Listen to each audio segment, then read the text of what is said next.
Yeah, it's a macro strategy. Let's get it, huh? Welcome to the trade room, y'all. Welcome to the trade room, y'all. It's a macro strategy. Welcome to the trade room, y'all. Thanks for coming through today. It's a macro mindset channel. We're thinking big picture. Make sure to like. Make sure to subscribe and leave a comment. Now, let's turn it up a notch. Hey, it's a macro strategy. It's a macro strategy. We in this crypto space. Kick back, get a snack in a cold case. We are here for the macro, the long race. DeFi, GameFi, and the right games. We are here for the tech and the price games. This is blockchain. This is our lane. Welcome to the trade room, y'all. It's a macro strategy every day. Welcome to the trade room, y'all. Yeah. Now let's go now. Yeah. Now let's go now. Bring it back for me one time. Bring it back for me two times. Welcome to the trade room, y'all. Welcome to the trade room, y'all. It's a macro strategy. Welcome to the trade room, y'all. Now welcome to the trade room, y'all. Now welcome to the trade room, y'all. It's a macro strategy. Welcome to the trade room, y'all. Thanks for coming again, guys. I'm gonna catch ya on the other side. Deuce.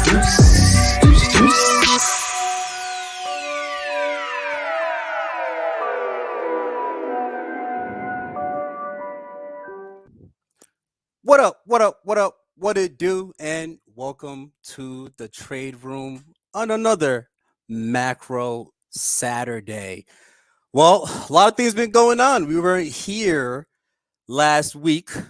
Had a little bit of a celebration to go to, but man, you missed 4 days, you missed 6 days, you missed 2 days in crypto. And it feels like you have missed a lot.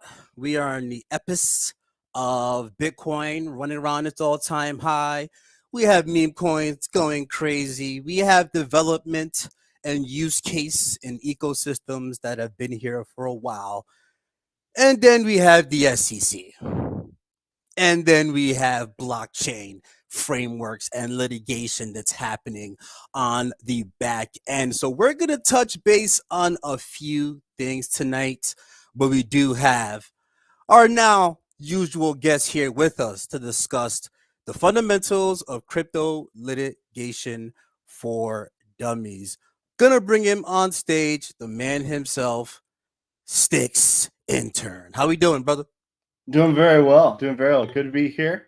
Good to be the dummy in charge of all the other dummies for the day again. And yeah, let's do it. I'm looking forward to a fun episode. Yeah, we're gonna hop into the background of things. We're gonna hop into the litigation of things, but we do want to tap in, to what's happening in our current ecosystems. There's some moving pieces, right? So let's get a little bit of a warming. Let's get a little bit of a rub into our ecosystem before we jump into, the Coinbase stuff. What have you been thinking about leading into the stream?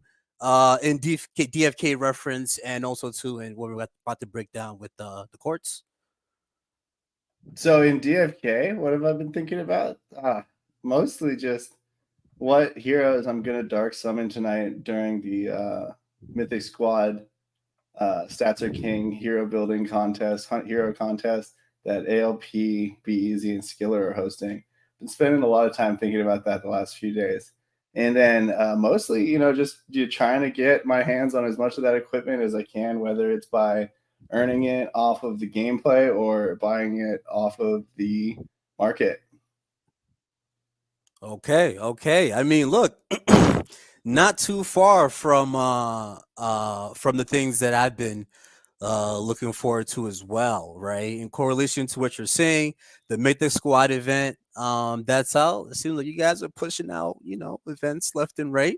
We may want to look at what you guys are doing. We're trying to hit the hammer. We're doing big home run swings for different developments that are coming out, and we're learning what in blockchain. Sometimes things don't come out exactly when they do. So there's a lot of anticipation for events, and Mythic Squad is hitting it on getting some events released after that massive, boar hunt with the different categories that the team did not think that the players could get by, right? Kind of like Hmm. combat testing ground. So gonna be excited to catch what's going on with that event tonight. Want to give a quick shout out to Donate Live.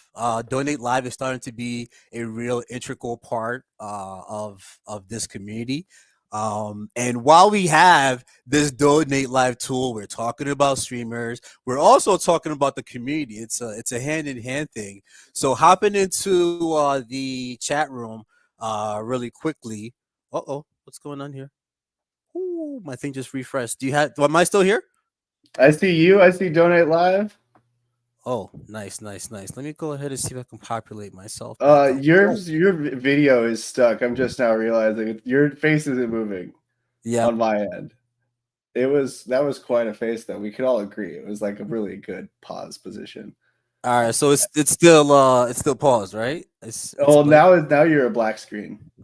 All right. Let me see if I can get this adjusted. Yeah, that was kind of you know what in New York and in the northeastern region, we had a 4.8 or 4.5 earthquake that just passed by, and it's causing some seismic. I think no. I sorry. I had something that was playing music loudly out of nowhere on my end. Sorry to interrupt. Yeah, no problem.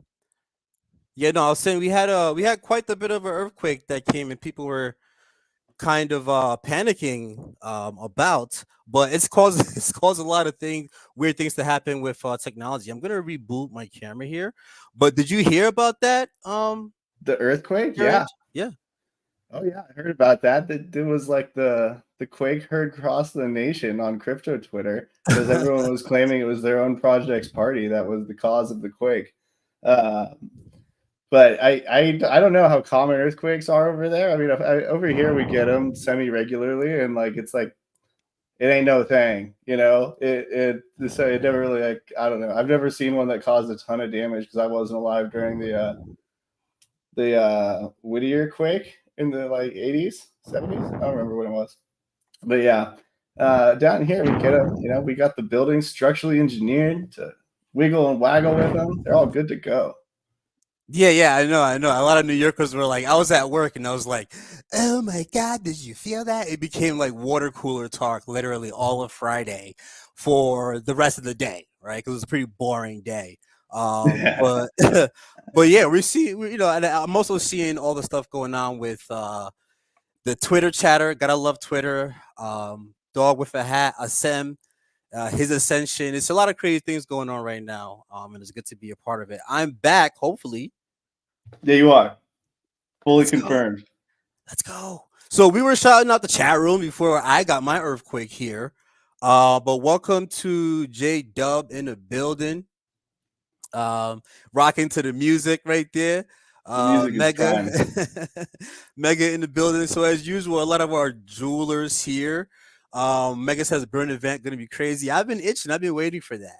I've been contemplating between the heroes I'm sending in for the Honk Quest for Honk V2 that I'm partaking in, Nice.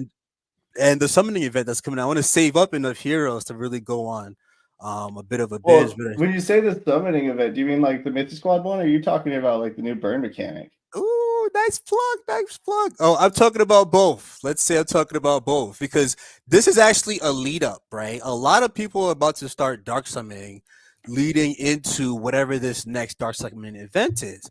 And Mythic Squad is displaying that right within tonight's stream. So it's going to be interesting to catch some strategies. I'm just curious why you're calling it the next dark summoning event, because it's not going to be a summoning thing. It's not going to give you a hero. It's going to be a new mechanic, like dark summoning. It'll burn heroes, but But you're you already burning your said that heroes, yeah. it's not going to give you a new one though. It's going to be something different. Oh, so let me rephrase that. I'm holding on to while I participate in the Honk for Quest for Honk V2 some heroes that I can still utilize within whatever the next burn mechanism is for our heroes. Thank you. Thank you. I can tell you've been preparing to break down 81 pages. But shout out to Skiller as well. So yeah, shout out to the chat room. Excited for the event that's happening tonight on the Eastern time. It's happening pretty late, so I'm going to at that point grab a drink after going through this stream, our jeweler stream, and then that as the caveat of the night. I like it. Yeah. So yeah, shout out to Donate. They updated their website recently. They're starting to provide a lot of different assets, a lot of different utilities. We all love our third party applications, but there's a reason that a lot of us streamers have been promoting and putting more attention to Donate Live over the last time since they've existed, because it's all part of that economic hardening theory. We all are feeding into the same engine, and it allows us as streamers to also continue to put out the content to bring more users into the game. Yeah, but over like a 2-month period, these are donations that have come in from other streamers and community members, and it's pretty cool to see. And also too, we've now gotten that Jewel utility, and as you guys can see, Sir Jewel sent me about half a Jewel, which is awesome as well. So, what are your thoughts on what Donate has been doing, the new website? I love everything Donate's doing. The website redesign is awesome. It's way more sleek, way more eye catching, sexy, if you will. Yeah. And um, the actual tool itself has been amazing. People have like given me a surprising amount of crystal that I've used to fund my hunts. Shout out, thank all of you.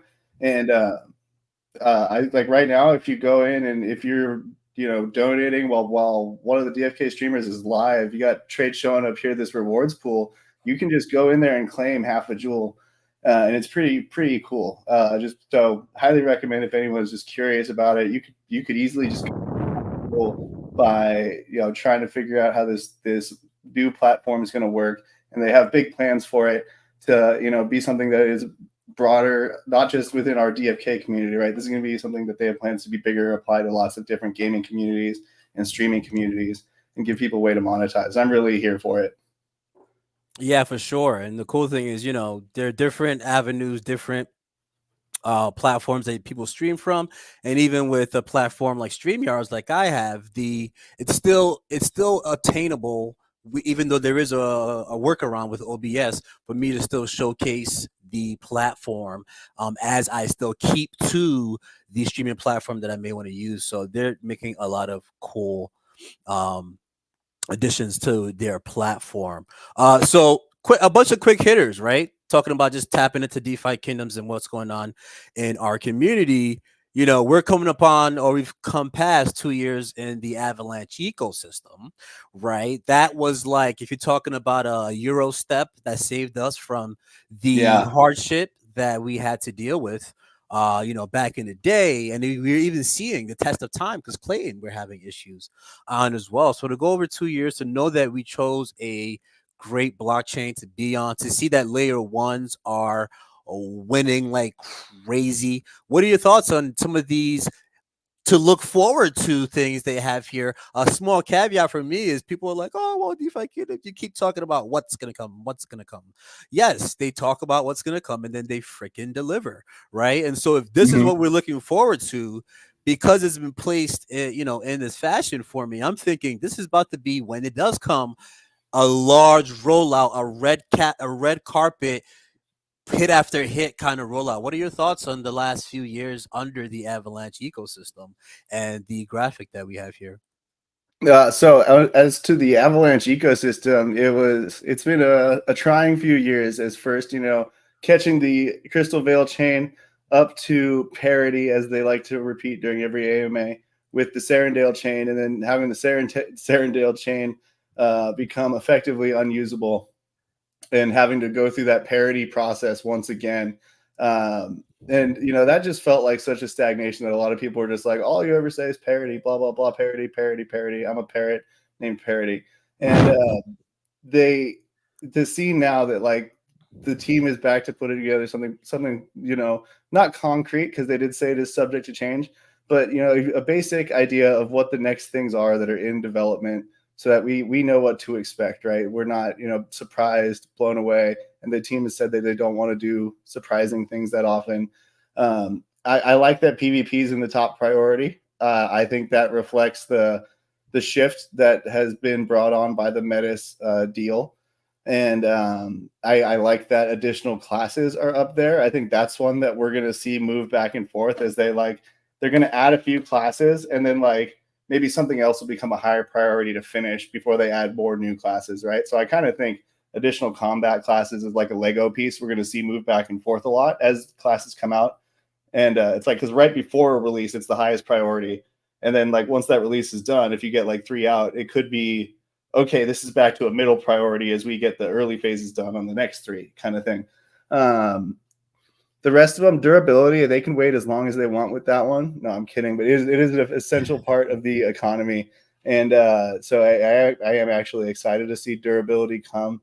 I'm intrigued to see how the basic equipment shop is going to be implemented, what kind of currency values are going to be applied to these most basic equipments that are meant to just be kind of purchase and burn through by playing a bunch. I feel like, I don't know. Those are my thoughts. Yeah, no, for sure. I additional class combat. I agree with you on that. Or additional combat classes. I agree with you on that, because we just want to see them out. The kind of sleeper, surprise one here is the pet combat bonuses, and to be able to use your pets in PvP and PvE.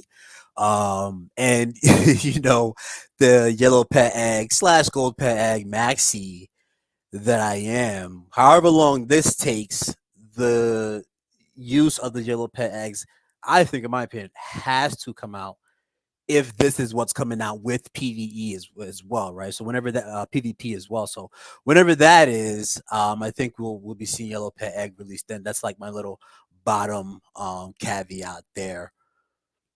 Interesting. I like it. I like the idea. They did say yellow pet eggs was a lift, though. You hear them on the last AMA. It sounded kind of like trepidatious mentioning the yellow pet eggs.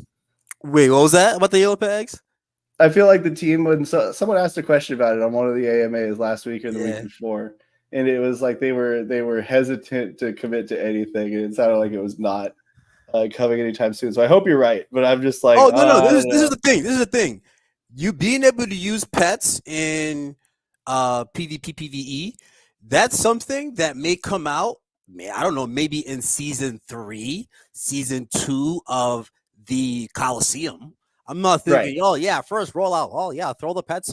Oh, so many bugs. The people hate the game now, right? We don't want to do that. But if that's what you're promising, and you're combining the Metis Coliseum with it, then I'm expecting, as whatever particular season, for that to be available, and the rollout of that may happen in Avalanche before it happens in the Coliseum. So it'll be just cool to see that as a macro, Oh yeah, I like that. project that I'm waiting to see how they build it out.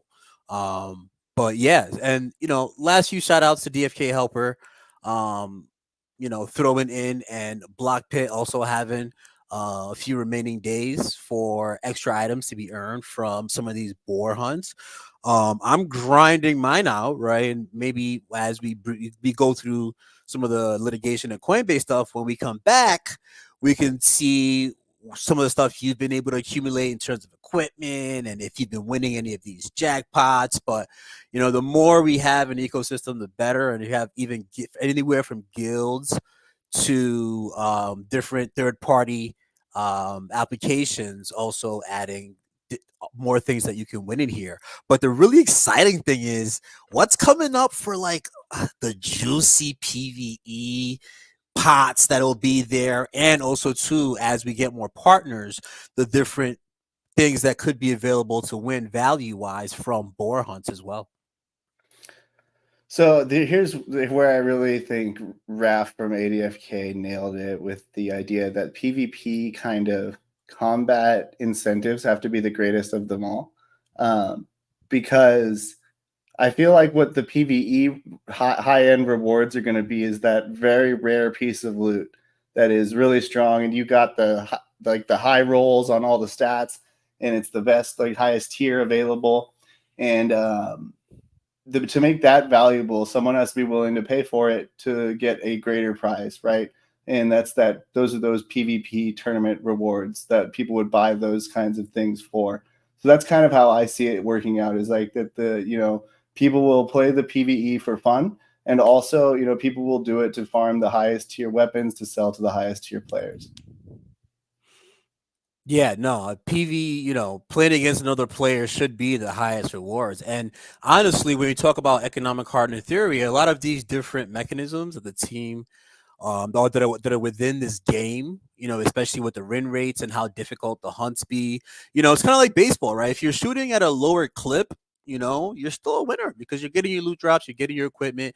But when it comes to playing against another player, it's gonna be dudes making videos about making a living off of playing other players, because they'll be the OGs that are having a 92, 93, 94% win rate against the rest of the class, right? And so now you're coming in, and if you're actually good, your win rate and your profitability, people are going to be jealous at that, because you're coming in, you're understanding the ecosystem, you understand the gameplay, and I think maybe you might be one of those guys. We'll look and see when it comes to this and the representatives from the Mythic squad on these ecosystems and those who are just killing it. Right? What are your thoughts on when it comes to just right now, J. Cole, Drake, and Kendrick are beefing right now? What is it going to look like when players really have to go after these wins and profitability within playing each other?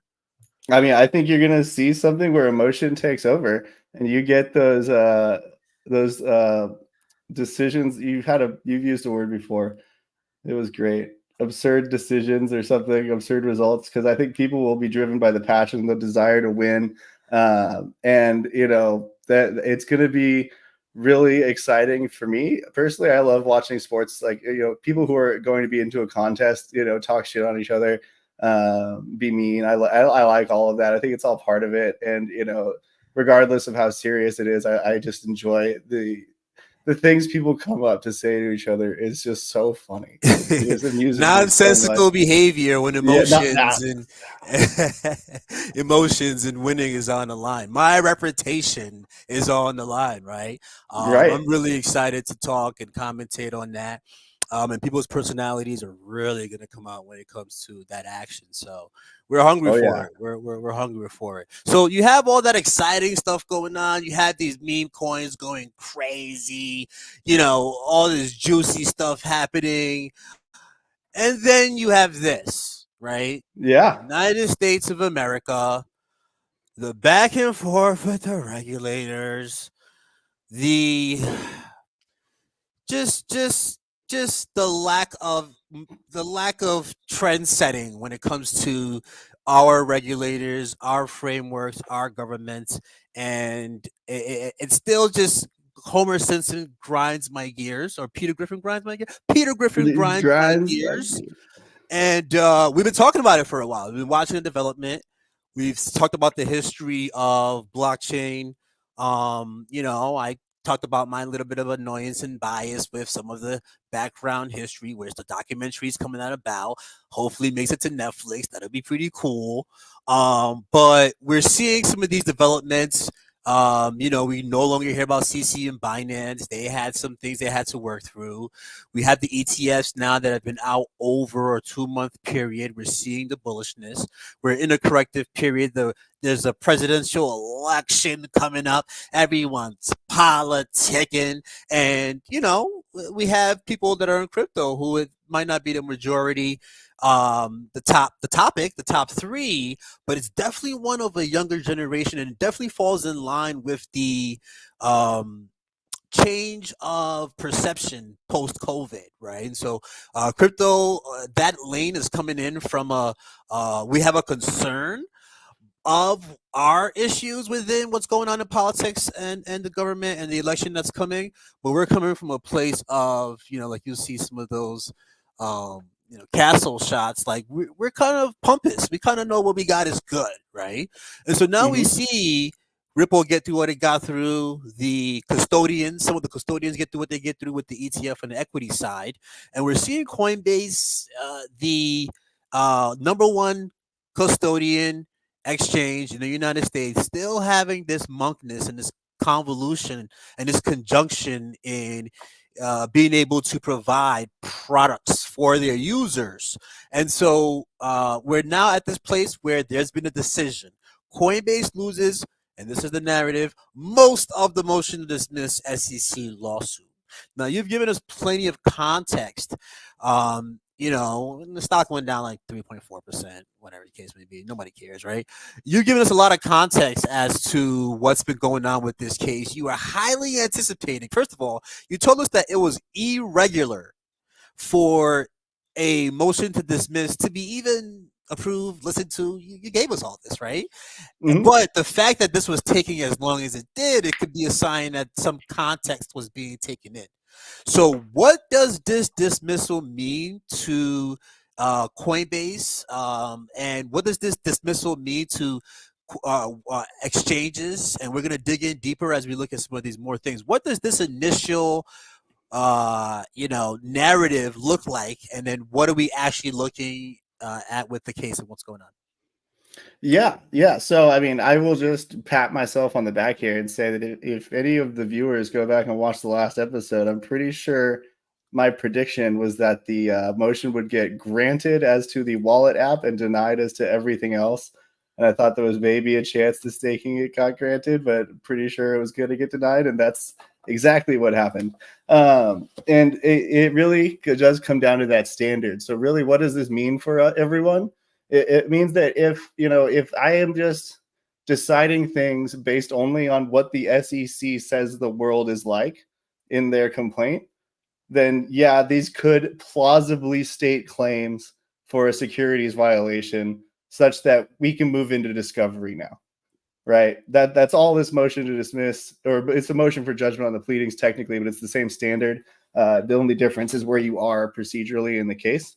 And it's like a very minute difference, but I only mention it to be technical. But still, the standard is so difficult for the defendant to overcome that unless the plaintiff has like legitimately just not pled like what their case is, what facts support their claims, like enough to just even get it going. Like, say I have the elements of conversion, which is the civil tort for theft when I steal something from you. That's like I took something from you and I intended to take it from you and then keep it for myself, right? So there's an intent element and an action element. And if I am writing a complaint, I would just put those things. Like, I had a PlayStation 5, and then my buddy Skiller took my PlayStation 5 with the intent not to give it back. That's all I would have to write into the complaint. That doesn't need to be true, right? I have to have a basis for thinking it. Like, say I thought Skiller took it, it was actually someone else, right? It's not lying. It's just, that's what I believe the story is. And the motions to dismiss, motions for judgments on the pleadings are testing like, hey, is this story even worth going into court, taking up the court's time? And so the court's ruling here, what it does is it says, all right, so if we take everything the SEC says is true, like, it's worth going and taking the court's time to determine whether these 13 tokens and this staking offering from Coinbase are securities. And it's not worth the court's time to go into these wallet issues at all. Yeah. So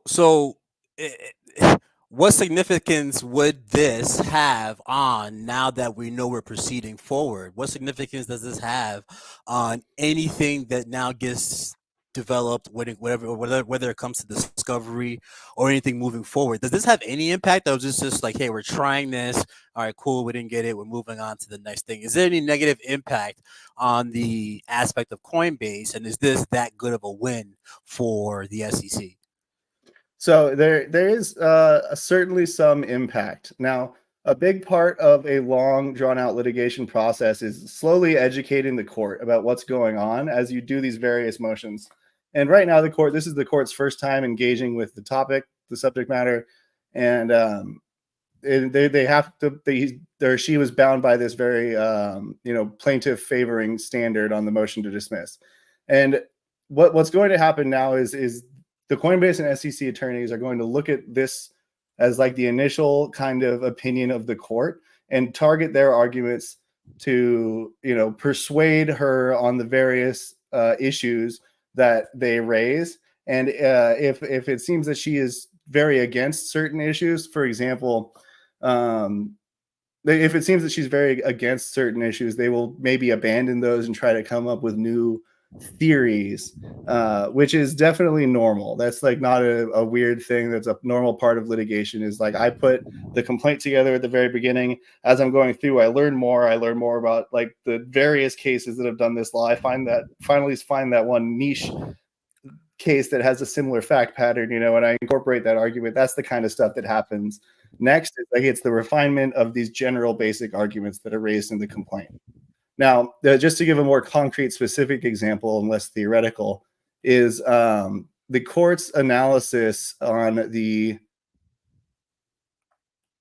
issue of whether a contract was required was actually a very big loss. And by the way, you can at any point share yours if there are specific things you want to clip. I have little niche contexts that I would throw in, but I'm more than ready to give you the leash on some of these context things that you want to give. Or if I'm very sad. I actually had highlighted one up on my work computer, and I'm not on my work computer. Oh, I did that too. So I'm just kind of like scrolling through, like, where was that part that I wanted to talk about? Yeah, no, for sure. I have the first 3 pages of just understanding that the court really just said, hey, this argument that the SEC is making based upon the securities law of X time, it's feasible for us to want to listen to that. And so and when and that was just kind of clearly stated. And when you look at page page 2 here, and I just had a quick highlight here. It just basically, look, the SEC alleges that what they're saying is true, and all this detail in here confirms that based on the document that it's pulling, this is validated, right? And it mentions the staking. And so if you're looking at this first page initially, you're like, oh, wait a minute.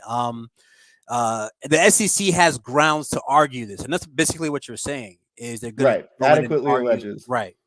So I'm gonna have you highlight the whatever note you had for us there, but the context that I want to give, and especially why we focus on this so much, is that when it comes to government and when it comes to regulations, things do not happen quickly at all. Right. And what happens is, especially in this political realm, is you have different entities, whether it's the White House, whether it's the regulators, everybody's pulling their punches for what they're trying to establish for the U.S. It's not like the damn U.S. government doesn't want an asset class out here that can generate revenue. Have they not seen Tether? I mean, geez, that's why they went so hard after them, right? But it's about, different parties pushing to have some sort of control. And so 2 years ago, September 2022, we got this White House release for comprehensive frameworks. And I think that they've already had the thought of these frameworks, but they are also watching with a very close eye to what's happening in some of these cases. You're not going to drop a framework that the United States uses for like NIST, the cybersecurity controls for the next 30 years that you don't know what the court systems have decided, right? And so 2 years from this, we've had a lot of different litigations drop. And to me, it feels like the exchanges are the last bit of regulatory clarity that we need. And so this is, for me, after the Ripple case, the most important thing to track now. So just wanted to highlight that as we jump into why we're looking so closely at this case that we have going here. And a last caveat is that, you have regulators coming and saying that what is happening in crypto is criminal and money laundering and yeah, I'm not the biggest fan of Canada and some other things they have going on, but Canada has approved a license that makes Coinbase the biggest registered crypto exchange, right? So, Mm-hmm. so And foreign, right? Isn't it right, also the first like foreign one in right, Canada? right. So where I'm coming from was this damn 81 pages better tell me something that tells me Coinbase has been lying and they're doing some left field ish, and we just as consumers, right, or investors, we need to know badly what's going on, and this is deserving of taxpayer money. So let's go after it. What's that note that you had for us today before I rudely interrupted you? Yeah, no problem. I will go ahead and bring up my screen here. Nice. So a big part of arguments that people who are lawyers on Twitter, like people who've represented big names in the space that work for lobbying groups now or blockchain think tanks, have long kind of pushed this argument that a contract is required for something to be an investment contract. Now, that may sound very intuitive and nice, for a normal non-lawyer, but an investment contract is what the law calls a term of art. It does not actually, it cannot be interpreted just by looking at the two words. You have to look at how case law over decades have interpreted those words and like it has a very broad kind of, like the definition would be pages and pages and pages of various different contexts, and that's kind of what case law is, and that's how it's argued in the end. And so they kind of, the argument that a contract is required actually doesn't make very much sense to me, and it never has, because you can be selling a security. It doesn't require a contract. It's any contract, investment, or scheme. And the word scheme has been interpreted broadly by many courts, including the U.S. Supreme Court, to not. I mean, it's never been phrased in the specific way. Is a contract required or not?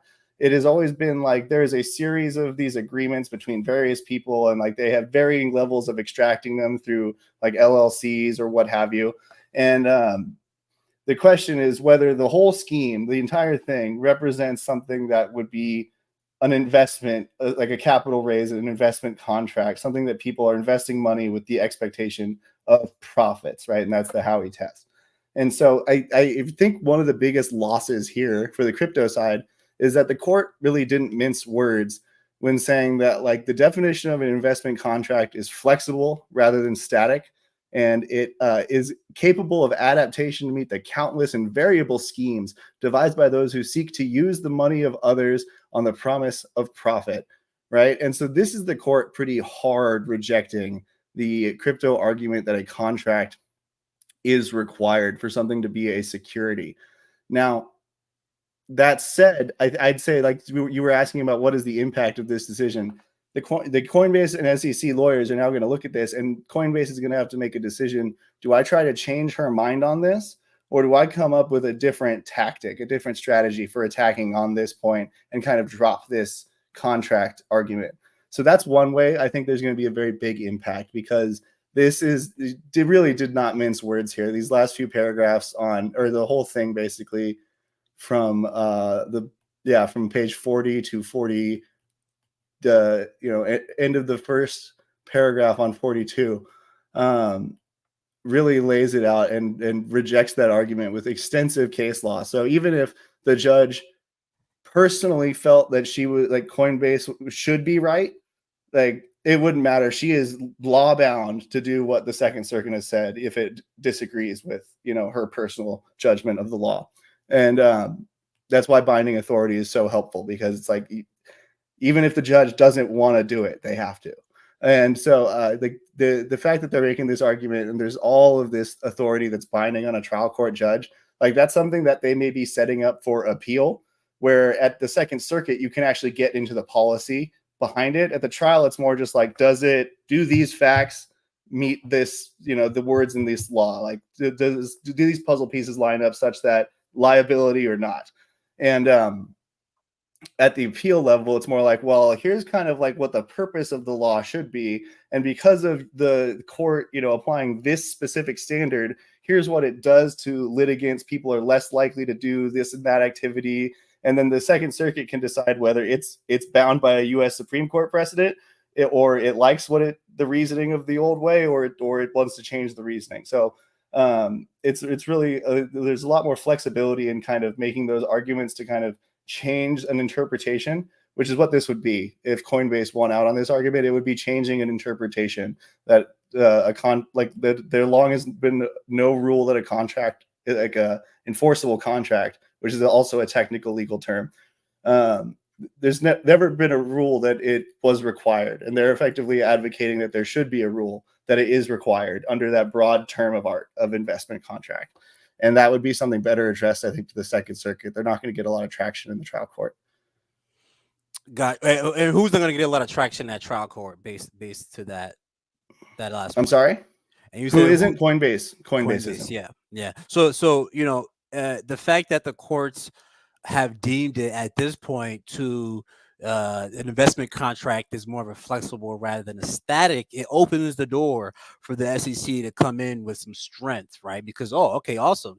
If we have to then prove that there is too much flexibility in how Coinbase goes about, or all of crypto goes about with these investment contracts, there goes our avenue, because we can just prove that it's sticking by the law, right? And additionally, for Coinbase, you stated that they're going to have to decide how they approach this in terms of changing the judge's mind or finding something that makes this space different from everything else. So that actually sounds really tough, because for these sort of statements were said initially when Ripple got sued by the SEC is, this is impossible, right?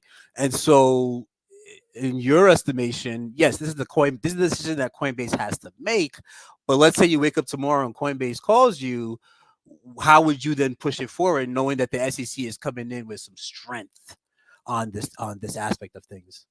Same way as always, you got to poke holes in their strength. So I actually do find one of the Coinbase arguments quite persuasive. It's that really none of those other cases have ever analyzed the issue, and it's one of the one of the cornerstone principles of law, in judicial interpretation of precedent is that a case is not precedent for an issue that wasn't raised or decided, right? So if it wasn't argued, it wasn't addressed by the court. Like, I can't just go cherry pick a sentence out of a case on negligence because I like the way it sounds in my contract argument, because the court in the negligence case wasn't deciding a contract issue. So it has no weight, no bearing. And so the argument is essentially that I've seen them make is that it's none of the previous cases cited by the SEC actually stand for the proposition that a contract is not required. The statements therein are what's called dicta, and that is a term for just offhand comments that a court makes when describing background or context, but something that is not essential to the rationale of the holding. And if something is not essential to the rationale of the holding, then it goes back to the rule I mentioned before, where if it's not essential, then it wasn't a case that it was decided on that issue or analyzing that issue. So a dicta, I can ignore it. That's not a precedent on me. And so I could find it again maybe, but there's one point in here when the court mentions that the Howey test itself might have been dicta, but says it doesn't matter though, I'm bound to follow it because the Second Circuit has recognized the test. Even if Howey mentioned it's dicta. So that's the first thing I think that they do, and I think they just cleaned that argument up a bit, and they might be able to win it. They really need to address that language of the word scheme, though, and that's where I would focus. I would do research, and really to give you an answer there, I would have to just that would take a lot of work.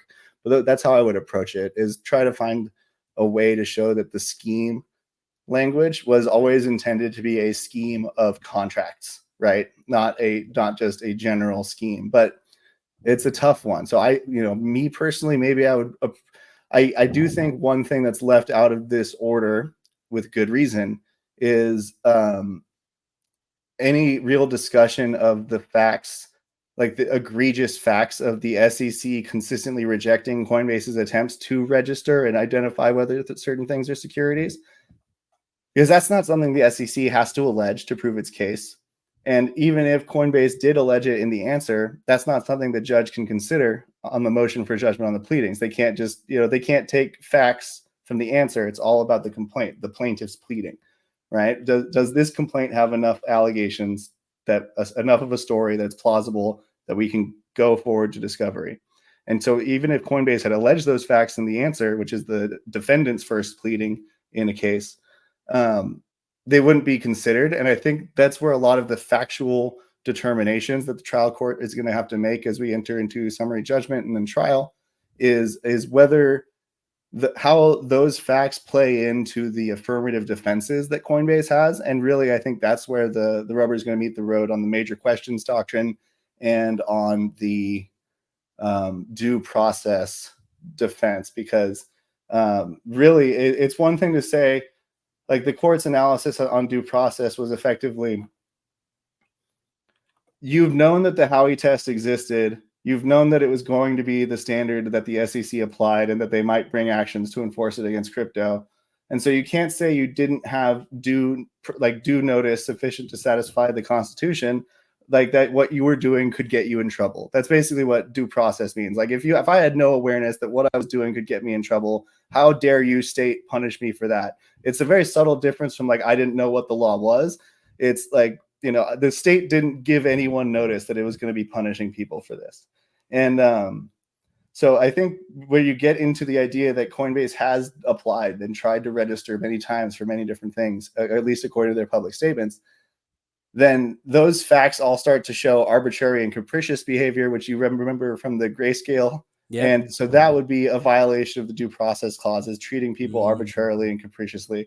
And so that's where it could get into it. That's not something that they had any chance of winning on this motion for judgment on the pleadings. Just that is such a factually deep, intensive kind of. And you're saying they have no chance of winning this, like at trial, or just no the basis for the dismissal? On this motion particularly. Okay. Gotcha. It's very hard. So now there's. Yeah. So now it's about going in and debating the major questions doctrine and the due process. And even though the SEC, the court confirmed that, hey, yes, the SEC has a right to argue these things based upon the flexibility of the Howey test, now it's up to Coinbase to go in, not only from the Grayscale court case, the Ripple court case, to show that this is a historical, arbitrary, and capricious type behavior from the SEC when it comes to applying that aspect that is a factual thing the SEC is supposed to regulate, but we're showing a historical behavior, right? And so you have a precedence, that's law the judge has to follow. How important is it to show that historically over the last, let's say, even 6 to 5 years, that the SEC has behaved beyond what they're supposed to be doing as a regulator? Because it worked really well for Ripple, and it was a nice smear campaign, right? People should take notes from that, based upon some documents that we forcibly got from the SEC. But how significant now, knowing that the SEC, the Coinbase is going to start with their backs against the wall? How important is showing those due process arguments, and is that enough to take over the major questions doctrine and win in the court case? I mean, I don't know. I can't predict that. It's going to really depend on what the evidence looks like. It's going to change on a variety of things. So I can't. Discovery. Yeah, It's the spicy part of this, Absolutely. I can't predict it, but I will say is that, although I was harping on that contract issue, I don't want to give the impression that Coinbase totally has their back up against the wall, because this is something they should have lost. Like coming out with any part of a W on the wallet, that's actually generally considered a win for the defendant, because now the plaintiff has to consider whether to amend their complaint, and it kind of puts it can put the plaintiff on a back foot tactically if the one claim that they really wanted was removed, and so now they have to rethink their whole strategy. So it wasn't the fact that it wasn't a total win in either direction. This basically went as expected, just given the way the legal standard works.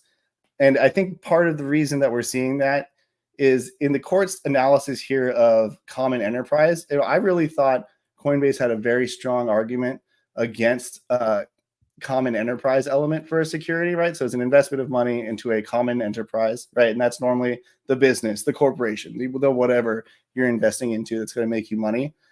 And the SEC, I think, really has this weak argument that, a blockchain, anyone who contributes to a blockchain a blockchain period is kind of part of a common enterprise where people can have adversarial interests and both contribute to the blockchain. So I really don't think that broad kind of, it's a whole one big common enterprise can really neatly apply to a blockchain ecosystem, just because you literally do have adversarial people engaging with each other on it. So it's not like a common enterprise in that sense. And so I think here we see this long paragraph of parenthetical cites to the complaint, and I think here what we're seeing is that the court's saying, look, I had to take all of these statements as true. So Coinbase convinced me that this is all wrong on common enterprise, right? And I think that's where they're going to target. I think here they have a much better chance of success than on the what's it called? The contract argument that a contract is required. Mm-hmm. Yeah, I just pulled it up. I just pulled it up myself. And before I give my thoughts on that, want to give a shout out. Oops, let me throw. Thought I had this here. Want to give a shout out to Anan for Nice. donating 10 Joule. No message too. That's boss. As boss. So shout out to him for that. So going back to that specific part of the complaint, there is interesting that you highlight that part, because we have right now the ruler of all rulers in the blockchain space and of layer one, Sol, mentioned in here as well, right? So as key points that the SEC is going to be looking at, obviously the crypto markets is not giving one damn about what's happening in this space. But what do you think about all this name dropping that the SEC is throwing out here, man? I honestly don't know what to read into it. To me, it strikes as an underhanded tactic to make a legal argument in a situation where they're basically coming in and saying, hey, court, punish Coinbase because Solana did something wrong, or punish Coinbase because Chili's did something wrong. That's what they're doing, right? But they're not saying, hey, punish Coinbase and Solana and Chili's. They're saying, just this one. So the parties with the most beneficial interest, the most basically reason to care about the outcome of the litigation, aren't the actual ones, defending it. And that's the kind of thing that it makes precedent shaky. And it would make the Coinbase precedent shaky, because what happens if they get this win against Coinbase and then they can't just go sue Sol and say, look, hey, look, we don't even have to have a lawsuit. We won. There's a concept for that. It's called res judicata. This case has already been decided. They can't get that if they were to try to do it. If they win against Coinbase, and then we're to try to go after Filecoin or AXS or any of these, because one of the requirements is that the person that you are asserting res judicata against had to have been a party in the previous proceeding or in privity with them, right? So it's not like they can't. I don't know. It's the weirdest thing to me, because it doesn't really establish that these tokens themselves are even securities in a way that the law would respect in a future case necessarily. So this part of the strategy has always blown me away. To me, it is just an attempt to get hooks into the Coinbase exchange with some tokens that had patterns of distribution similar to the Kick and Telegram tokens, where the courts did say that there was a security offering. So I think it's just really cherry picking and underhanded tactics. Yeah, cherry picking and trying to align, with other cases that may have gone in their favor. And so even if you're somebody in the Solana ecosystem and you're looking at this, you're like, okay, keep name dropping me. It's it's going to benefit me, in the future, because you can't come after me for some of these things you're throwing in here, right? Well, you can. I mean, it depends. I don't know. It all depends. But when you're at the SEC, you can go after anybody. So that is a good point you raise. You can always sue anybody for anything. That is the answer is always yes. Can someone sue me for this? Yes. There's a different question of whether they will win, but someone could always sue you. Right. That's true. Literally. So, all right. So, we're more than 60% of the way through this, or near that, and you're going through this. You're seeing these points. We've touched based on just the dismissal and the clarification that was made by the courts. As you're here, what is the gist you're getting for why this thing was so long? Honestly, because the SEC picked 13 tokens and alleged 5 different claims that are with relatively complex legal like elements, and it took a lot of time to analyze all of them. Honestly, I think it was just a volume issue. I also do think the court wrestled significantly with whether they could take the statements of the amici into consideration in deciding this motion, because remember, those were the friends of the court briefs. And I know during the hearing she asked a lot of questions about whether she could, because she said things like, well, it seems like you say it one way in your complaint, but in reality it's a different way. She was saying things like that, suggesting that the SEC was kind of like full of it in their complaint. And I do think part of it was maybe wrestling with that issue internally, and just like, what is the right thing for me to do as a judge, and landing on, I should do what the law says I should do, is just apply it to the facts in the complaint. And if what they're saying is so egregiously wrong, there are vehicles that they could be held accountable later. Right now, I should just do what I'm supposed to do. And I think there was a good amount of time wrestling with that. I mean, I do think it's a lot of. It also goes down to the fact that the parties presented so many very niche, kind of specific arguments that Coinbase even got back into blue sky laws, which were what the securities laws before we had a federal regulator. They were called state blue sky laws. I don't recall why. But they got really deep into the weeds on it, and the court has to address the cases cited by the parties. That's another one of the rules, and it just took a lot of time to do it all.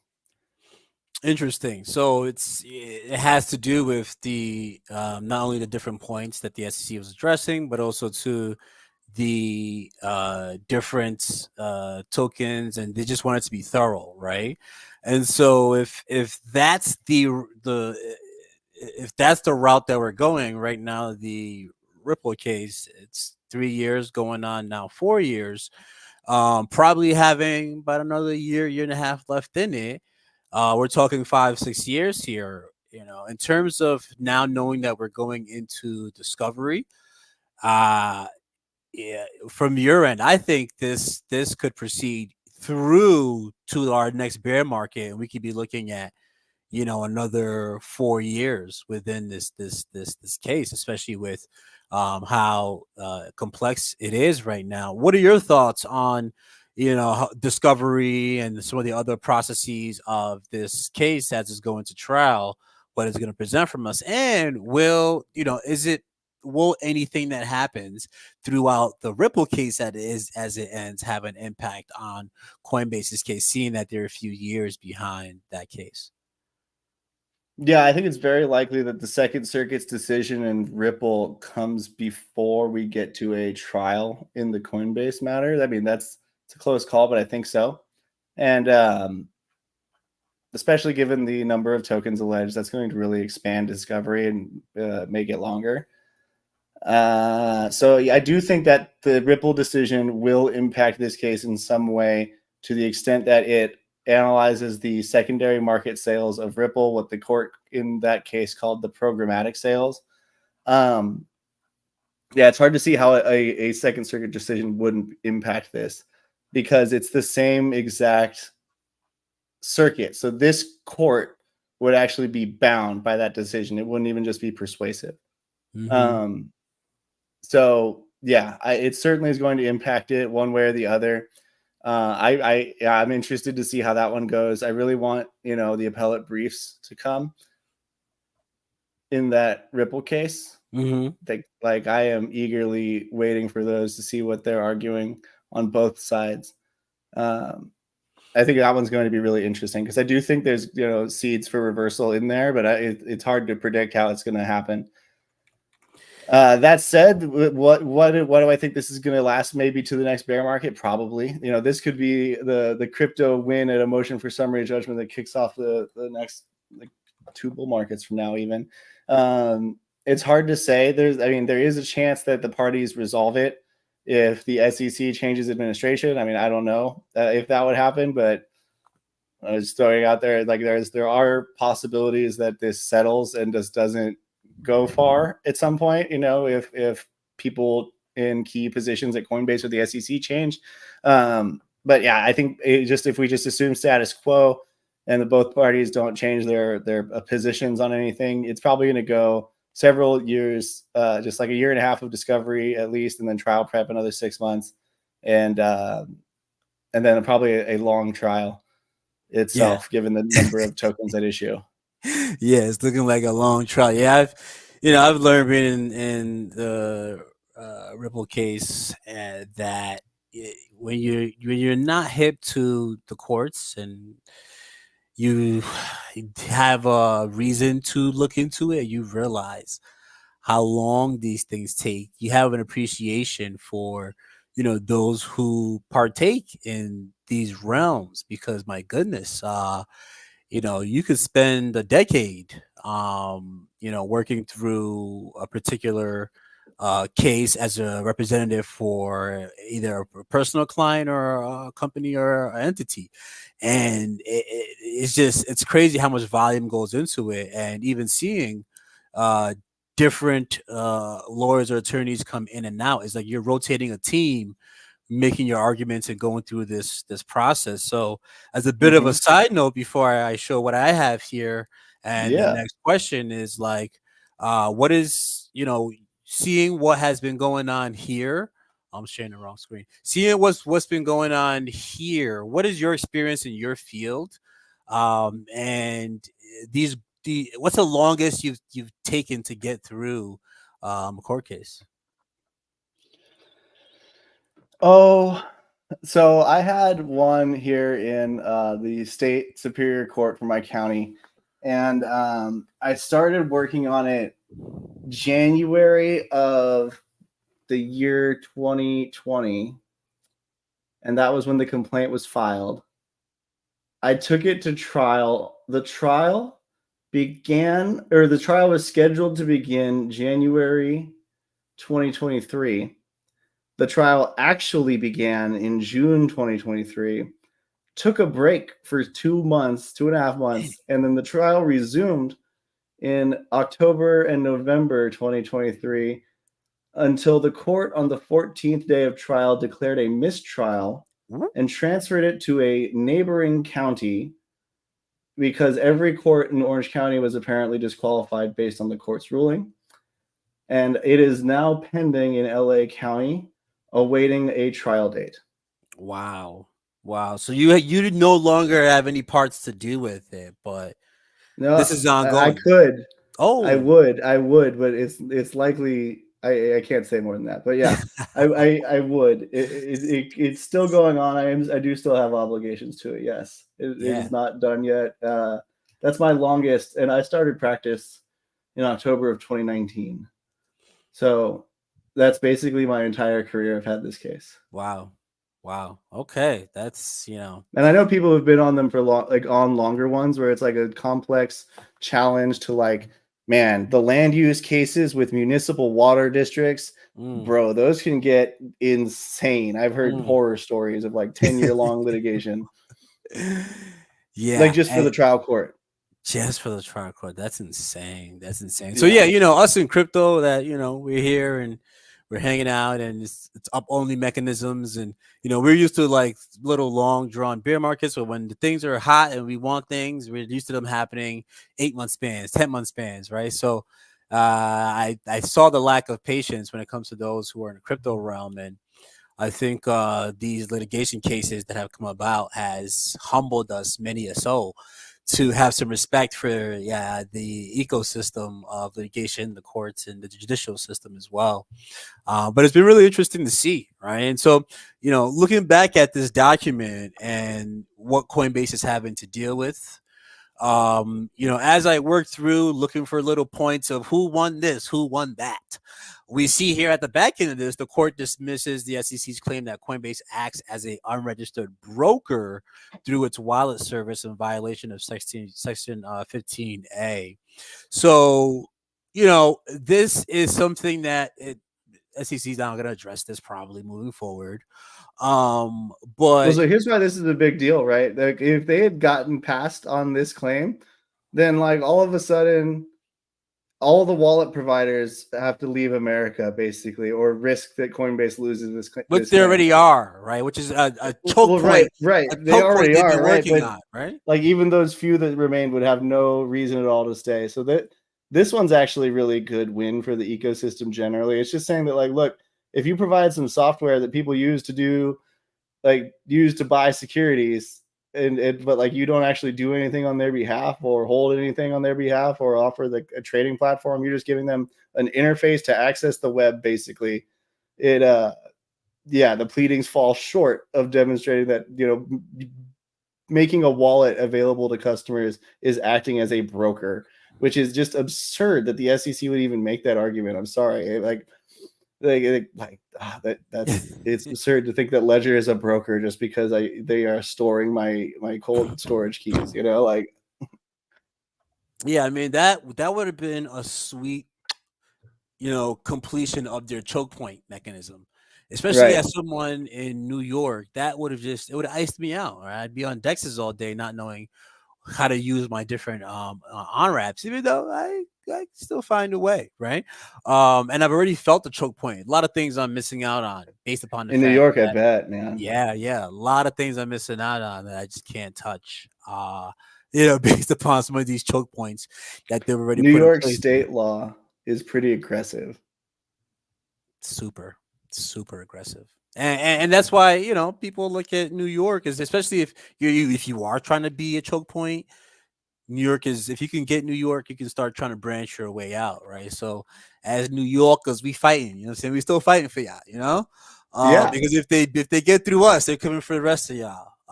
It's And California funny, first after New York. I'm screwed.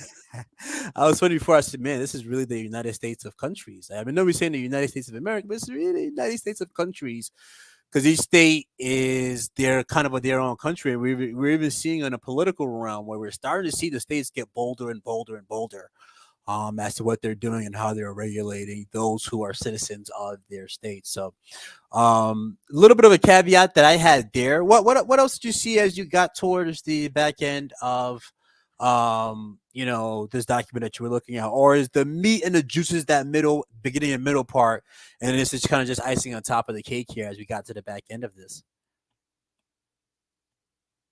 No, I'm confirming that all of this back end is just wallet. But no. Oh yeah, there's also the staking, which I think comes after wallet. So they do. She does say that the staking, like Coinbase offering the ability to stake, is the key argument there is whether they're providing like a managerial service or a ministerial service. So like a managerial service is one where I have to think, I exercise judgment and discretion in like what happens. A ministerial one is where like, okay, I take your check now and I deposit the amount it says on your check into your bank account. Like you're just, you're fulfilling a function, like a very specific function with no judgment, no discretion. You're just like meant to do that thing. That's ministerial. And there's a big argument under some precedent in securities laws that says that like, managing a position for someone is different.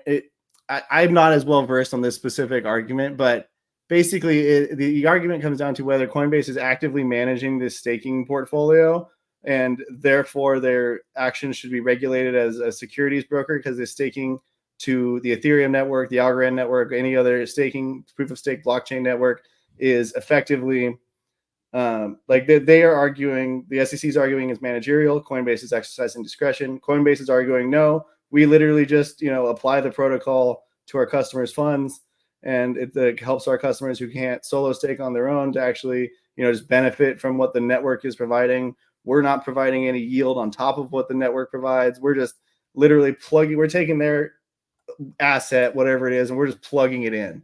That's what they're saying. It's purely ministerial, no management. And the court held that it could, based on the way it was alleged in the complaint. Remember, that's the big caveat. The facts could be different. Coinbase could come prove that the SEC was full of shit, or the SEC, who has the burden of proof, could fail to come forth with sufficient evidence that supports something they said, right? So they still have to prove everything. Right now, we're just operating on this piece of paper called the complaint. And the SEC will actually bear the burden on most of these issues. And the burden of proof is something that, like, when I was young watching Law and Order, it sounded like nothing that mattered. But when I'm actually in practice, it is extremely significant in how you approach these arguments, because when it's your burden of proof, you have to go out there and prove it. And like, it's not like the way people prove stuff on the internet where it's like, I got a screenshot that shows that this guy was there. It's like, no, you have to have someone explain where that screenshot came from, where they took the screenshot. If they weren't the guy who took it, then they can't authenticate it, and you can't offer that to me. That's not evidence. And so there is a big hefty burden of proof on the SEC in all of this. And I think really what we're seeing here in the staking argument is that the court is saying, look, if I do take everything the SEC is saying is true about how you operate the staking business, it could be considered managerial. And so we get to go through the several-year process of litigation together. Oh, joy. Oh joy, right? And yeah, the staking one is important, man. The SEC has been really adamant about that, and quite honestly, we was talking about a few why the SEC wants to attack certain points. Obviously, the wallets, the on and off ramps. But then when you get to the staking, you start talking about your DeFi's, you start talking about your derivatives, you start talking about really direct competition to the banks, the CDs, their lockup periods, all those different mechanisms that are being tested in this 14-year-old ecosystem that we're seeing some of them really flourish, those that are surviving bull and bear markets. And this is a direct competitor to the incumbents, right? Which are the banks of that nature. So at the end of the day, right, 81 pages, but the conclusion highlights why the SEC is doing what they're doing, right? Why this is an extensive thing. And so you're right. Algorand actually removed itself from staking capabilities, and they're having to rework how their DeFi mechanisms are going to be set up. But you have your Ethereum that's also staking, but it's also watching its back when it comes to this. So it's going to be interesting how these things get argued, and Discovery is going to tell us about that. But I think it's pretty important that you highlighted that, because at the end of the day, that may not be if the SEC wins, the worst case scenario may not be a killer of crypto, but it definitely kills some of the innovation that's currently going on. That also applies to gaming. And some of the best gaming ecosystems that are set up have some sort of staking feature that is not a contract. It's a free flowing economy, right? So very important that we highlight that. And so at the back end of this, right? This is March 27th. This is pretty recent, right? We're now waiting for Discovery. From what I saw from the Ripple case, we could be hopping into Discovery anywhere from 2 to 3 months from now. What is that normal time gap for us what is that next possible update that could happen with this case? Yeah, it depends on how aggressive the plaintiff's attorneys are, honestly, or the defendant's attorneys. And so here at Coinbase, I anticipate will be fairly aggressive in seeking discovery from the SEC. Basically, once the pleadings are settled, right, which means there's no more motions like this. We've got the pleadings. We're going forward into discovery. We're going to start doing the work of getting this case ready for trial. When the pleadings are settled, the discovery is completely managed by the attorneys, right? The court does not, say, here's the information you provide, here's the information you got to give. No, it's all, I have, the power as an attorney to request information from you and documents from you in the context of litigation. And, that's just legally something we all have. And it really depends on the attorneys. I've seen cases where, you get lazy attorneys for whatever reason. They're distracted on other stuff. They don't end up issuing discovery until 3 months before trial, and it's like a huge cram at the end. I've seen other cases where it's like the day that the plaintiff is allowed to send discovery, which is right now, or the date of this order, basically, or probably before this order, but still, because there was an answer. So the date of Coinbase's answer, like the SEC probably could have lit off discovery right then if they had wanted to be the maximally aggressive. And so the deadlines are all triggered by the date that you serve notice. So if I were to give you notice tomorrow, you trade room on April 7th, that here's a demand for production of documents. You got to give me these documents. You have 30 days to do so. And then what ends up happening is we meet and confer. You say, hey man, I gotta say, I think these requests are overbroad. You're asking for millions of documents with the way you phrased this, and like most of them aren't relevant. Is there any way we could narrow this down? That's like what a reasonable conversation would sound like. An unreasonable conversation would sound like, you're getting none of this. None of these are valid.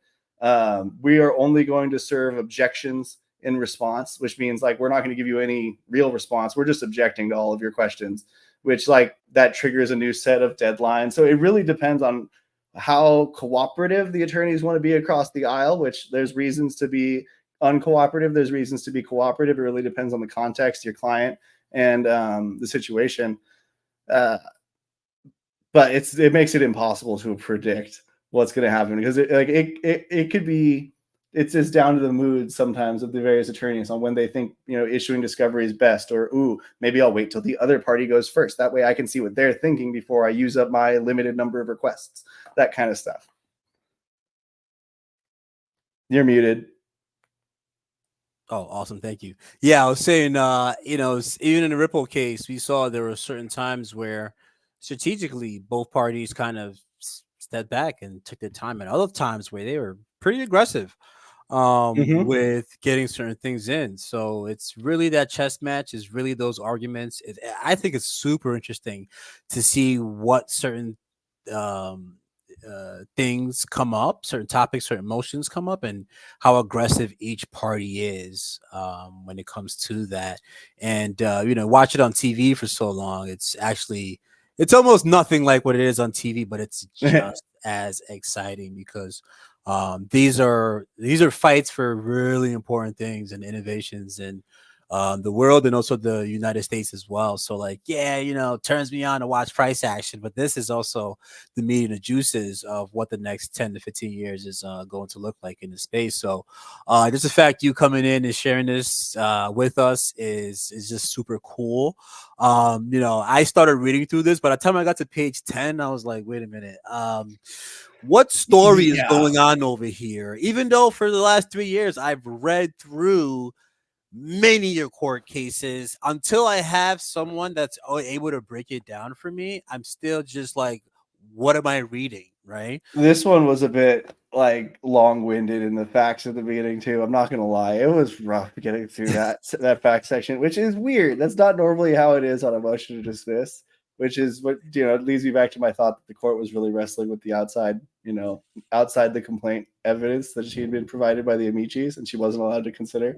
But like otherwise, like that's why she spent so long on the facts. And then I really, it's abnormal. I've had cases decided on complex constitutional issues in like 10 pages, where like you get a half a page. Like, they passed this law, it does this, they challenge it for this reason. Here we go. Yeah, no, it's a lot, but it's more palpable when there's a story told with there, right? So just the fact that you've been able to come in, been able to kind of line out this storyline that's happening here, and that's all we're doing here, ladies and gentlemen. We're lining out a storyline that's happening here, and we're literally living out the history. I don't think, like, sometimes you're not like conceiving of how important this is and how crazy this time is, because we're living out the history, and we're going to continue to document this. And as long as Styx is willing to share with us his viewpoints and his breakdowns of some of these things, we're going to keep tracking this, and we're going to be here for a while, because this is going to last for a while. Shout out to the chat that's been here with us. We had Kupo pop in, tap into some of the interesting stuff. We have the lead blockchain developer here. Dax popped in for a minute. I know he has a family event he has to go to. But shout out to you guys for that, right? So you know me, I like giving context, going from one thing to the next. Like we're closing this out, right? And so we talked about meme coins and all that stuff. We talked about the history of crypto. We're now looking at the important, really serious court cases and stuff like that. And then you have this, right, where Sam Bankman-Fried was sentenced to 25 years and then they pay $11 billion, right? And so things are not only happening, right? Law and Order, Law and Order has like what 11 different series out, Special Crimes Unit, and you have, everything else. And now we have someone that came into the ecosystem, really kind of ruined our reputation in the ecosystem and something we really had to fight through.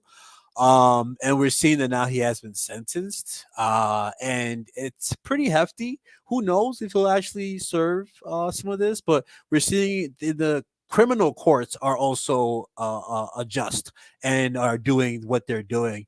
And so my first take on just this ruling is that it does close a bit of a chapter, in terms of the literally hands-on, the biggest thing that happened in the bear market that absolutely capitulated folks in crypto. And we're seeing on the other end the Solana token just do astronomical things and what's happening within that ecosystem. So it's a bit of a closure, but I don't know if this is the end of it, but it's interesting seeing the courts really be at a just. And this is not a quiet thing that's happening in the U.S., right? Crypto is touching a lot of different aspects of U.S. life. It's getting into the meme world, the social media, the culture. So what are your thoughts on this sentencing and what it means for the criminal courts end of things with crypto? Yeah, I mean, I think it is. I agree with what you said. It's the end of a big chapter. It is really significant closure. I mean, I think it finally puts to bed all the people who said he would never get any sort of punishment for what happened or what he did intentionally. Um, as far as like the courts adjusting, I mean, I think this is probably the easiest adjustment the courts ever had to make. Fraud is one of the longest existing common law actions. It existed before, we had statutes or regulations. People knew that lying and taking other people's stuff by lying was in fact wrong. And it's good to see that, just hiding it behind a crypto exchange doesn't bamboozle the old court too much.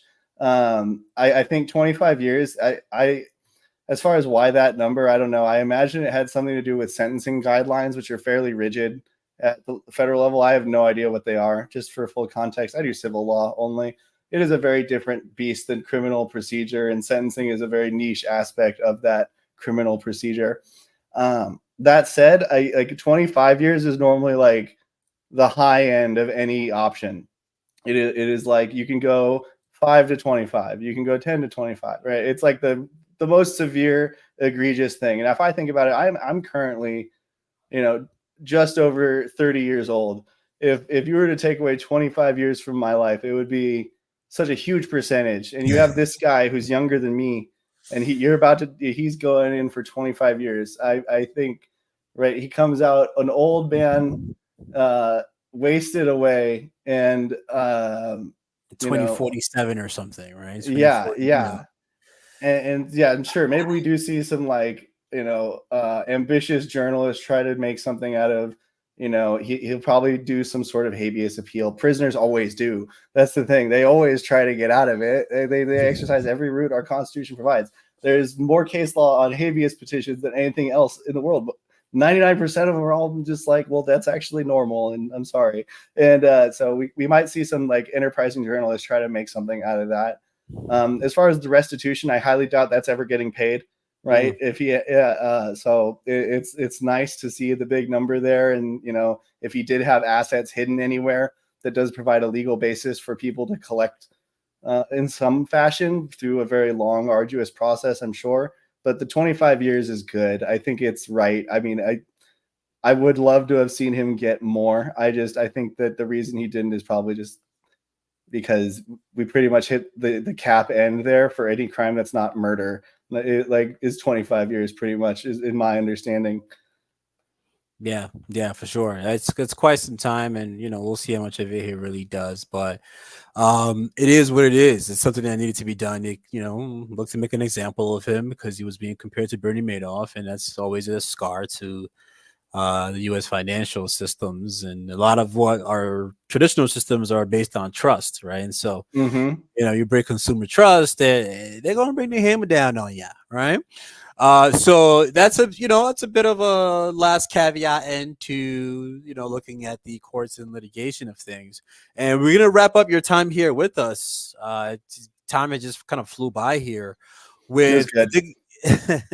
with digging a bit into back into the DeFi Kingdom's ecosystem. And obviously, we looked and saw some of the things that are on the timeline that DeFi Kingdoms has coming up, and a bit of that was the PvP PvE end of things. And we know that with Metis, we have the Hercules and the Torch Cell, launching soon.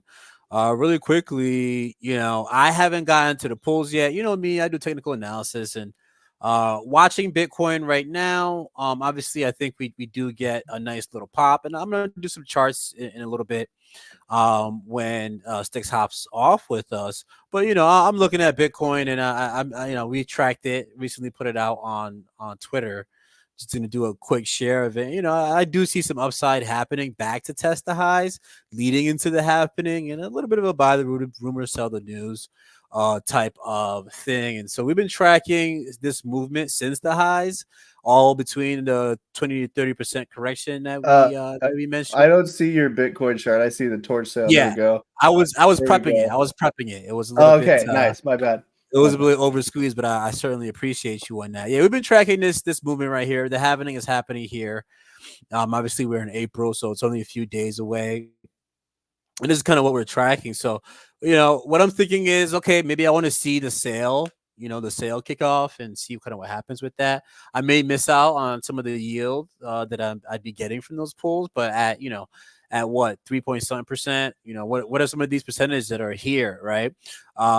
Do I want to play the risk of trying to accumulate the things that I know I want to accumulate through this bull run from this correction, whether it's before or after the halving? That's kind of what I'm considering. But am I not thinking about getting to the Hercules pools at all? Oh, I certainly am. I certainly am. And as I prepare my liquidity, what are your thoughts on how you're playing this? And I've just been looking at a few AMAs and stuff like that, but I'm not sure if we're gonna need these pools to partake in PvP. So like, help a No, brother you're out not here. going to need them. I've been away I for a think little bit. this is just like a good partnership to get people on Metis to have a reason to hold Jewel. Honestly, I didn't really get it when I first came in the first time I did DeFi. Like, why are these tokens on this platform? Getting more of the token rewards and incentives because of partnerships like that. And so, I think this is just a great way for the DeFi Kingdoms team through a partnership to give us an opportunity to get in on the ground floor of a hot new DEX. I've personally seen significant gains from both Velodrome and Aerodrome on the Optimism and Base chains, respectively. And while neither of them is a concentrated liquidity AMM like Hercules is, so they have slightly different mechanical underpinnings. It is the V Velo system and the V Arrow system seems to work similarly to the X Torch system, and I've had very good results, honestly, using Velodrome's voting and rewards for token locked stakers. Basically, I put in $45. I've withdrawn hundreds, and my position is now worth over 1,000. So Yeah. I'm hoping for, not hoping for, but I'm thinking if I get even a tenth of as good a results out of that, I'm going to have a very good time here with Hercules. So I'm just using my own personal past experience, my familiarity with like dexes that have reward mechanisms that are complex like this. And I'm saying, yeah, this is something I want to ape. I got about $1,500 worth into it, about split, about 2/3, 1/3 between the Jewel Metis pool with the 2/3, and then the ETH Metis pool with 1/3. Gotcha. Yeah, man, I do think that, in certain times in the markets there are pools that are just the perfect time to get in and to roll out. We had that happen in DeFi kingdoms. Now there's other slower features when it comes to getting yield. We've seen that now in a bunch of other key ecosystems, including crypto valleys. And you're seeing that things that are launched on the ERC realm, that also are backed right by sustainable companies, also get a lot of liquidity and volume that comes into it as well. It is a little hefty to get in there in terms of the price of Metis, and things of that nature. But it's also that allows you to also yield more when you're holding more value. And even the Metis token itself, as we gear into the bull market, is set to make some pretty substantial moves, as well. So I plan to get into, but this is all positive things. This all adds to liquidity in other places for Jewel, for the DeFi Kingdoms ecosystem, and other ways to bring volume into the ecosystem. And this will network effects will matriculate, just like how AVAX affects the price of Jewel, because of the total value lock-in and liquidity that's flowing. If you're talking about something that's going to affect the price of Jewel, my goodness, the bridging, the fees, the liquidity that gets locked up in this ecosystem is going to be very interesting to see as well. So trade room. If I told you that the highest TVL pool on Hercules Genesis pools was the Wrap Metis USDC pool, what would you think is the second highest TVL pool in the Genesis pools? I've seen them. I think is Jewel like second or third? Jewel Metis is like second or third, right? Yeah, Jewel Metis is second with 806,000. So like people are looking at the APR rewards, and right now, like the reason that it's kind of lower than the others is that you have actual liquidity in Jewel. Whereas if I go down to like some of these ones that have the crazy ones, where was it? Oh yeah, this Cirrus 338. I clicked and ruined my screen. There it is. Cirrus Do you want has to it share has it? only 60K in it. Sure, yeah. So like it's like, yeah, I could get 338% now at 60K, but like I don't know. I don't have a lot of confidence in something that only has its community only coughed up 60K to join this pool. Right. It's kind of wild. Then you have, yeah, it's crazy. This is up here at 800, 3 million. Wild. Yeah. No, that's respectable. That's like, oh, we're here to talk too. You know what I'm saying? Oh, okay. Wait, this other one has 1.8 million, so it's third. You were right. It is third. I thought they were in order, but this one's sneaky at the bottom. Yeah. Because they are in order until that too. That's really weird. Yeah, and that's going to be interesting. It's going to be interesting to see how that fares. And also, I mean, quite honestly, when the price moves, what does the TVL look like? And does DeFi Kingdoms and Jewel remain some of those top pools? And again, that is added liquidity, added network effects, that we're looking to add to the economic hardening going on in the DeFi Kingdoms ecosystem. We do have a couple people in the chat. Says Terra Luna founder is next. Doug Quad has already been, he's already been picked up. He's already been, he tried I don't hiding know. his. That was the dramatic one because the Montenegrin authorities were holding him, but they were going to extradite him, but now they're not going to extradite him. So it's like it's weird how up in the air it all is. But it does sound like, yes, he is going to get punished by someone. Yeah, for sure. And J-Dub makes a good point that the APR is not real until after the Torch token launches. Yeah, for sure. What is it, the 18th or something? Yes. Right now. So that's going to be interesting to see. So I think I still have a little bit of time to, even if I, throw maybe like 100, 200 bucks in there, because I'm a dollar cost averaging guy. But I do think that even whatever the price stabilizes at, when we get this next Bitcoin correction, is going to be a sweet spot to get in as well. So that's something, an ecosystem that is, adding to our overall build. But it's been very interesting, and now we're gonna hop into the game with some of this last bit of time we have here. It's been very interesting, being in the ecosystem, seeing people have their heroes. The mythics having the kind of value they had in the last bull market, the value trending down. People are making more mythics now. We're all anticipating PvP and PvE getting more development as we go down the line. And the ascension of the warrior has been amazing to see. And I know you are a warrior guy, and watching how you use the warriors got me into really seriously considering them. And quite honestly, this mythic warrior that I picked up maybe about 6 months ago at like level 4, and Nice. it was like the worst time for warriors because they weren't really being used. So this is a steal. The floor has gone up in value. The interesting thing is I have a Woo! greater swiftness stone on this guy. Okay, Excuse we are me. Excuse me. playing no games here. Okay, the agility, I'm trying to make this, and I'm understanding with the change of the tick feature, agility is going to be very important, right? So I started building him out a certain way. Once you gave me some advice about how you build your warriors, I started to make a bit of an adjustment on the dexterity and agility. But for a level 11, I think this is pretty solid. And we also have days and Days. Nice. foresight Nice. on this. So I'm feeling pretty good about this guy as I gear him up. He does have his gore gore axe, right? And I think I have a really good gore axe, right? To try to build this guy out over time doing boar hunts and bok hunts. But I think if you look at the floor right now, I think my piece of boar axe is actually pretty solid. So I wanted to see what you thought. I do have other warriors here. This is the one that you actually helped me level up, and it's been some time now. It's at level 10, going towards level 11. These are the Oh stats yeah, that we like have what's it? on What's it. it been at 30? That thing's gonna be such a beast in like 3 levels once you get a couple more of those health rolls in.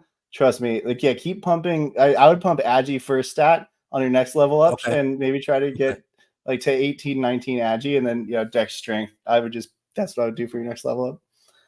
Well, I like it Nice, though. I'd play nice. with that And card. Yeah. we're coming with critical aim, stun, toxic. He looks like a pretty nasty guy here. A little less of my stone on it.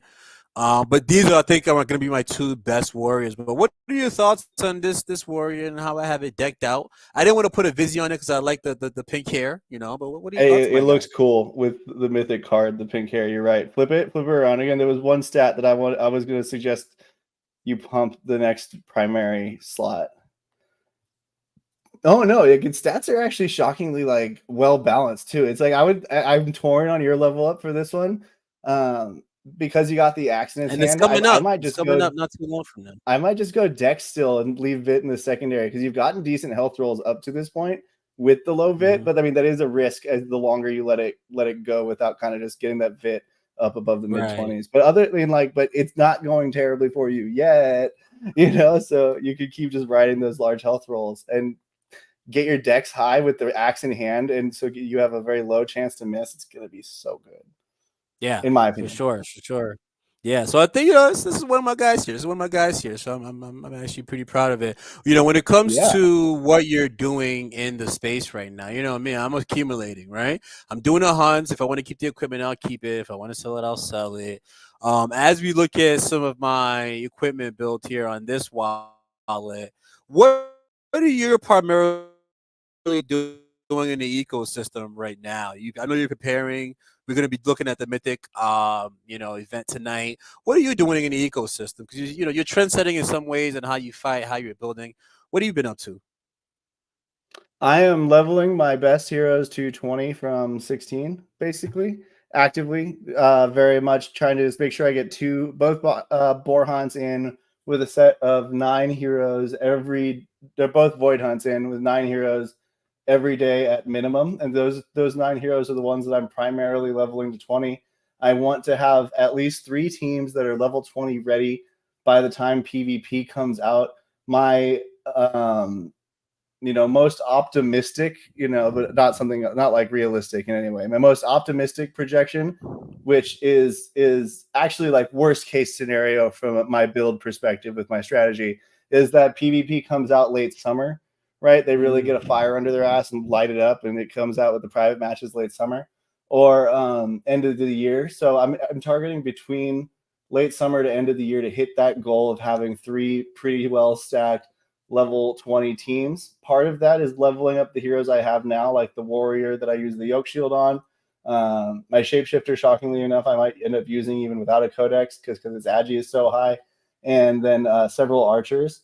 Part of the strategy is also getting archers and warriors to level 20 and 15 to dark summon from there with the maximum tiers bonus available. And I tell you, if you got a finesse stone going with the 2 tiers, like the 3 tiers bonuses from 2 heroes on dexterity aligned as well, your archer goes to like almost like elite class levels of stat growth on dex. And the secondaries are just the finesse absurd. stone. Yeah, with the lined up dexterity tier bonuses at level 15, because at level 5 you get plus 1 point, at level 10 you get plus 1% primary growth, at level 15 you get plus 2% primary growth, which with 2 heroes doing it is 4%. That can take your secondary up like by 20% of the, that can increase your hit chance by so much. You know what I'm saying? It's a big impact, and so I'm really going for that with how I'm building, but all with the goal of having about 9 20s that are like stacked, decked out, ready to rock between the end of summer and end of the year. Gotcha. So leveling those dudes up, preparing them, getting them to level 20. Are you trying to dark summon for any of these things, or you know you have a solid set? Okay. Now, as we get some more basic classes out, I'm sure as anybody else, you have those that you're building, but you probably have a set of maybe level 12 to level 15s that you're building up just for that purposes, maybe? Yeah, let me just put a filter on my hero set here. I did this earlier today. I have 62 heroes currently that are level 15 or higher. Okay, I think I have like 15 or higher. Dude, I only have like 6. So that's a lot. I do have some on the precipice that I've been holding them off. I've been holding them off at around 13 and 14. Not really sure how I want to play it. So you already have some that have reached that level. I have a bunch of commons and uncommons of most basic classes at 15 ready to dark summon the moment I know what their in-game codex looks like. Okay. That's dope. We have Beeve, Kubo said warrior all day. We have B that says going for a warrior dex build tonight and a double advance for second win and zombie rare floor night shot. Oh my gosh. You must be feeling like J. Cole right now, man. So I'm gonna be excited to see that, right? Because like I'm so impressed by the warriors and using them that like I'm down to like dark summon a couple more dope warriors, just knowing how intricate they're gonna be, especially in PvP. Like I'm really seeing the damage and the combination of their skills, and especially at 15, which I don't have any there yet. When that next skill level opens up, how is it using that next skill level? What do you mean the next at level 15? What is that set? That's let me see if I could pull that up. It's you're talking about the abilities. It's so good. Using those abilities is so good, dude. I love Hunter's Mark on the archer. People talk about missing the rock box all the time. I've said it in my last 2 streams now. It's probably you're missing when they have their plus 10% evasion, and you can negate that with 2 stacks of the Hunter's Mark. And you can get fully back above your normal accuracy if you throw in a Warcry Warrior with it too, which I don't normally do. But yeah, I really like the evasion reduction from Hunter's Mark at the archers at 15. Final Blow has gotten me some cheeky kills with the Warrior. And then, the Priest Shield at 15 is really just, class defining. Yeah. No, I'm so excited to get some of my guys here that are warriors at 15. And the last question I have for you when it comes to DFK and some of these heroes, what are your feelings on the priest and how maybe how they will be needed or not needed going into the PvP? And I know you have a thing against the priest, I know that, but do you think that it's going to be non-important? You don't think that there are going to be players out there that are control-based players that are going to try to use the priest to their best ability? What are your thoughts on that going into fighting each other? Yeah. I absolutely think there will be players who are quite good at using the priests and other support classes in this game to, draw out fights and use control. And that to me has always felt like more of a battle of attrition sort of play style where it's like I will outlast you, and when you have nothing left to throw at me, I will wear you down, right? And I always prefer to play a more burst kind of. I'm going to give you everything I got right now, and if it misses, if it doesn't hit, I lose. But hey, if it does, you lose. And so that's the play style that I prefer more. Is like I'm going for that burst, a fast opening kind of deck where I get a lot of damage on you early, and so you're immediately forced to make decisions with your priest. And when you're making decisions with your priest about who you're healing, you're not really thinking about attacking me. And if I come in there with 3 attackers and you have 1 healer, and I just start focusing, right, and you literally can't focus race me back because you don't have enough damage. So it really depends on, you have to really out heal the damage that I'm putting into the focus target, which I think the way the priest is set up now, I think the damage would overwhelm the priest in a few turns, especially with like any form of crowd control on well used on a pivotal moment, right? Like, oh, now's the time I really want to do this heal. Boom, you're stunned. If you can just hit that one and then take out 1 hero, the priest team is now down to 1 damage, and you're off to the races as the triple damage comp. So that's kind of the way I think about it. I think so. This is the interesting thing, right?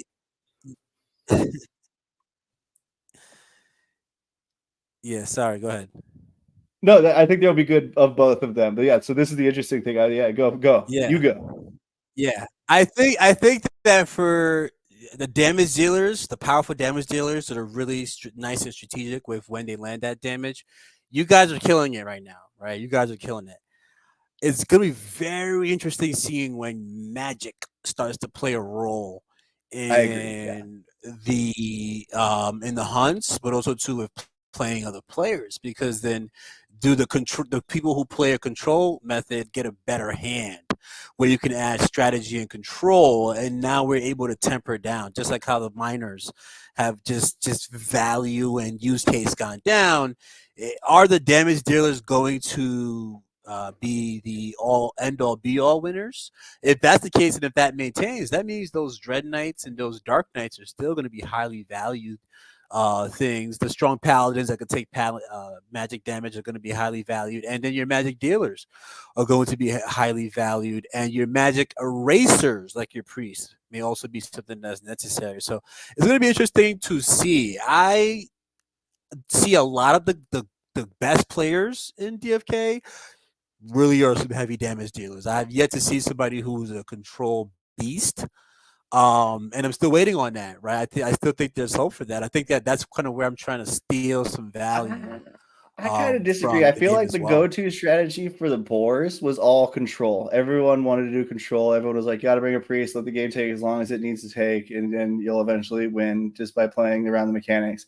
I think the design of the rock box, it makes it so that you really don't want to have a long siege fight, because you can't just keep killing the babies. Otherwise, you're making mom stronger, and you're not making any progress towards actually winning. So you really do need to learn how to do, prep and then burst is really the skill that's being taught by the box. And you really don't need a healer if you just have a couple potions, and it makes the burst part much easier if you have an extra damage. For sure, and I don't use any priest at all for the rock block, and that's what forced me to learn how to use my archer and my warrior. That's what really gave me the respect of the warrior. So now I have like 12 or like 7 different teams for each hunt, and it's allowed me to find more diversity. It's forcing me to learn how to use my hero. So that's pretty cool, right? So dude, man, do you have any closing statements? We covered a lot. We talked a lot of the course of litigation, and we started and finished off with some DFK items. Will you have any closing statements for us? Come to the Stats Are King summoning event tonight in the Mythic Squad Discord. Shout out to the trade room for letting me hang out and talking about one of my favorite topics, which is suing people. And shout out to all of you for listening and making it through that really dry content for the good DFK stuff at the end. And thank you, trade room. That's all I got. Yeah, for sure, for sure. Thank you for coming. Always a pleasure to have you here as things continue to develop. Just very grateful to have Stycksintern coming in, and we're talking the deets, we're talking the spices, we're talking the juices, we're getting into the narrative. So we will see you guys in the next one. Jewelers Guild podcast coming on right after this, and then Mythic Squad event coming on. It's a freaking macro Saturday, and we have a full slot slated for you guys here.